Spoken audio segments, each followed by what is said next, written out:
Welcome to another episode of Fleet Friday. In this episode we will be taking a look at one of Cornwall Fire and Rescue's water carriers. These are based at Helston, Liskeard and Weybridge community fire stations. The water carriers are based on Mercedes Ertigo 1828 chassis, so that means it has a gross vehicle weight of 18 tonne and is powered by a 280 brake horsepower 6-cylinder diesel engine. The conversion from the standard chassis to the water carrier was undertaken by a company called Crossland Tankers. The purpose of the water carriers, obviously because of Cornwall's remote locations, is to provide large volumes of water to an incident where there may not be a hydrant in the vicinity. The water carrier is equipped with 2 dams, as you will see further on in the video, which enable the crews to set up the dams at the scene, dump the water carried in the water carrier into the dams, and then go off site to find another water source, whether that be a hydrant, a lake, a stream, replenish water, then come back to the incident ground and refill the dams. The water carrier carries 7,000 litres of water, 2 dams and an assortment of ancillary items that you will see further on in the video. We will start with a tour of the lockers and then we'll move on to the inside of the cab, as well as a look inside the actual tank of the water carrier as well. So starting on the offside of the vehicle, the first item that we come to is the pump unit for the vehicle.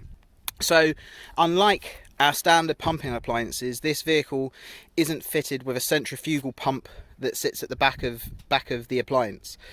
Whereas on a standard appliance the water is pumped out using centrifugal force. On this appliance it uses a hydraulically driven pump that actually pressurizes the tank. So pressure is placed upon the water sitting inside the tank, which pushes it out of the tank, and also it has the ability to create a vacuum inside the tank to lift from open water. So we can see the motor unit down the bottom and the hydraulic reservoirs at the top for the unit to function correctly. Moving on, we come to the first locker, which is the diesel locker. So this only houses the diesel fuel tank to obviously power the engine.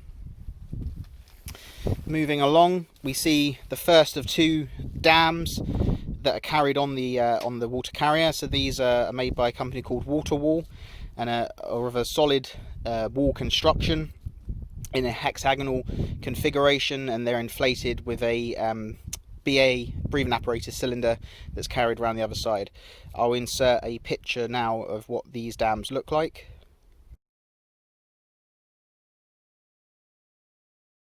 So that was one of the dams. We can see the ground sheet below it, and in the back of the locker is the control valves for letting the water in and out of the dam when it's set up on scene.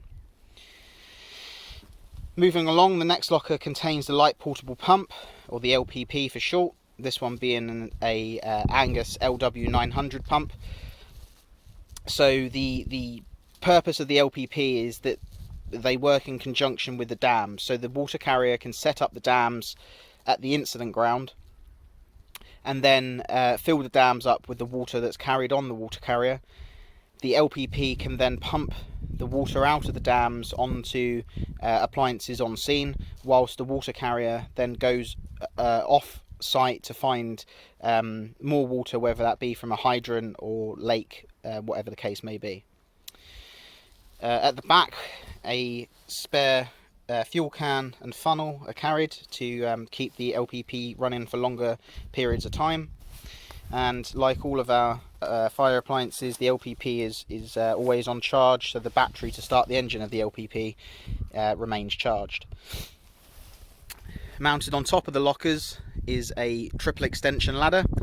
So each water carrier carries its own triple extension ladder. These can be used by crews to create an emergency dam by locking them in a triangular configuration with a salvage sheet in the middle. A temporary dam can also be set up.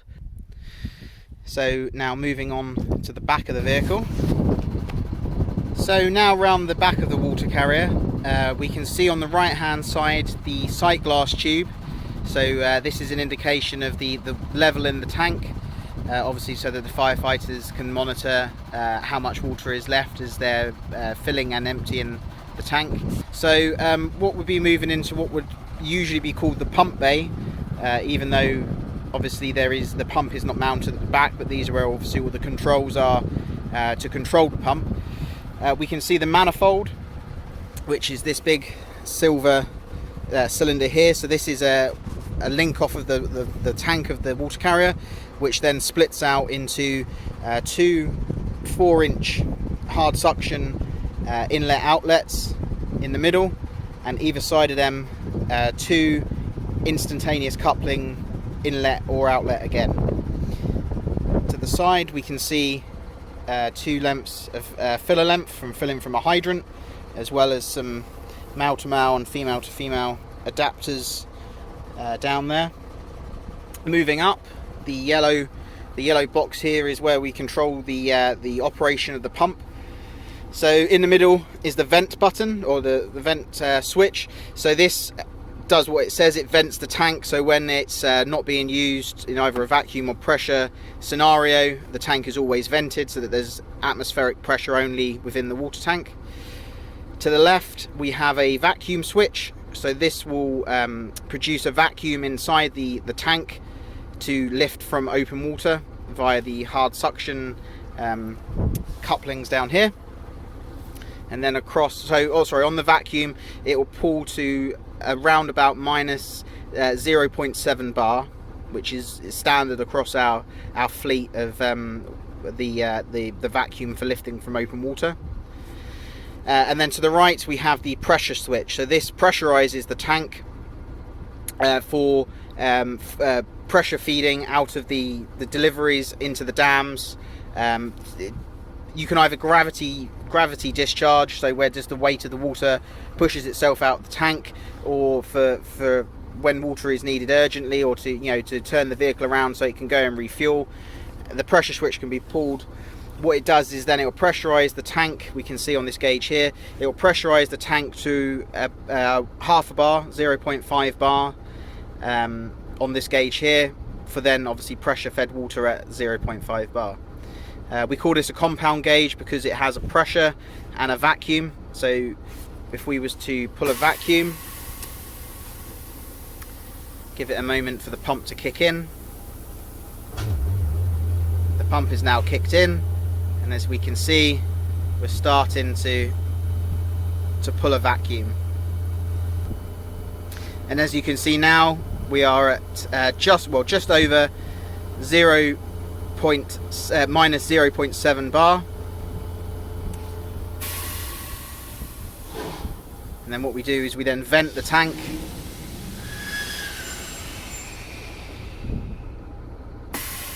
and we can then pressurize the tank using the pressure switch. Again, the pump will kick in, and in a moment you'll hear a relief valve blow off to maintain that half a bar, which is just kicking in now. There it goes. And then we can vent the tank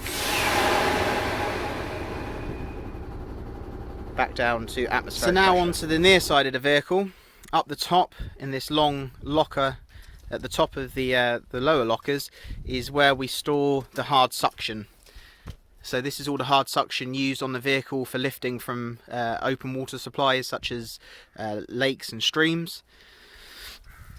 Moving down to the next locker, we have the second of the 2 dams carried on the vehicle. So again, the dam in its cradle with the ground sheet and 2 bags containing the valves up the top. So in the next locker we can see the 2 white cylinders used for inflating the dams. They have the white covers on them, so it denotes that they cannot be used for breathing, so they can't be used on a breathing apparatus set. They're solely for inflation of the dams. Down the bottom we have lengths of hose, so we've got 3 lengths of 65 and 2 lengths of 45mm lay flat hose, as well as 2 hose beckets. On the next shelf up we have a gooseneck, which is used for going over the wall of a dam to feed water in. A collecting head, and some more pump adapters, so a round thread, a 4-inch round thread to male, female to female, and a male to male adapter. Suction basket that goes on the end of the hard suction before it's placed into the water source to act as a filter, to filter out any large debris, twigs and the like before it enters the tank. And MoFlash scene safety lamps. So now in the top locker we have a standpipe which is split into 2 pieces for stowage. So we've got the head of the standpipe here and the neck of the standpipe here. Hydrant cover keys, slipper strainer, a spade for if maybe ground needs to be levelled before the dam can be placed down, 2 Gilmet firefighting branches, a small trowel at the back, and then the key and bar for the standpipe mounted at the front. We also carry 2 lengths of general purpose line, a 15 metre on the left and a 30 metre on the right. In the locker below is nothing to do with the firefighting side of the vehicle. It's purely the mechanics of the vehicle. So we have the batteries for the vehicle in this container here.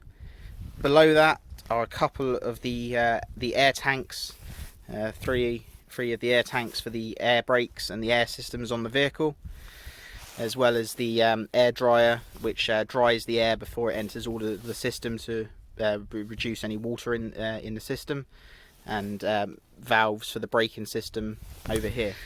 So in between the bodywork and the cab, we can see the other side of the pump. So again, we was looking at it from the other side with the red box. This is the rear workings of it. We can actually see the actual pump unit here with the oil feed coming in to drive it. And then up the top we have the access platform for getting to the hatch of the water tank. So we'll go and take a look. So now we're on top of the water carrier, standing on the access platform. So we'll now open up the covers. So now the covers are open, we can see the actual tank lid, so to speak, which is obviously the big round circular disc there. We have the pressure relief valve over there, one of 2 fitted on the vehicle, as well as the pipe work for the pressure and vacuum systems. So we'll now open up the hatch and show you inside. So the hatch is now open. This gives access into the actual inside of the tank if we ever have to do any maintenance inside it. Don't think you're going to be able to see an awful lot inside. That part there is the high level water indicator, and the cross braces you can see there are baffles to stop or to limit as much water movement as the vehicles on the road as possible.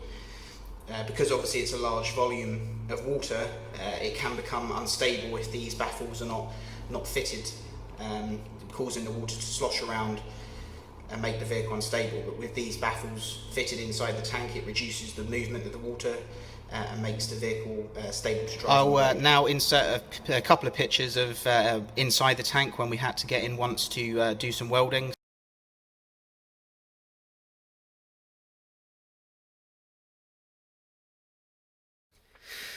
So now up in the cab of the water carrier, as we can see, we've got a very standard truck layout in the driver's position. But moving across to the switch panel, we have a switch for engaging the power takeoff, or the PTO, which powers the pump. A battery isolator switch, so this turns off all the power from the batteries to the vehicle. When the vehicle's parked up, it stops the batteries going flat. We've got a switch to cancel the reverse bleeper or the reverse alarm for nighttime operations. Switch for the blue lights on the vehicle, so we got one position for the light bar and then the second position for the light bar and the front and rear strobes. We have a button for the headlamp flashers, for the main beam headlight flashers. Electric window switch for the officer in charge's window. A warning LED to show when the lockers are open on the vehicle, the rear diff lock, locker light switch. This switch is no longer used, it was for the old main scheme radio. Scene lights on the off side, scene lights on the rear, and scene lights on the near side switches. Moving over to the officer in charge's position, we have the MDT that's fitted to all of our vehicles, especially good for the water carrier for looking up location of hydrants around an incident, but has all the same data as any other of our vehicles have. The TomTom up on the windscreen there for the which critical control can send incident locations to, and a searchlight for nighttime illumination. Siren controls also mounted there for the officer in charge, as well as the main scheme radio up on the roof. So that was a tour of one of Cornwall Fire and Rescue's water carriers. Hope you enjoyed it, and see you again soon.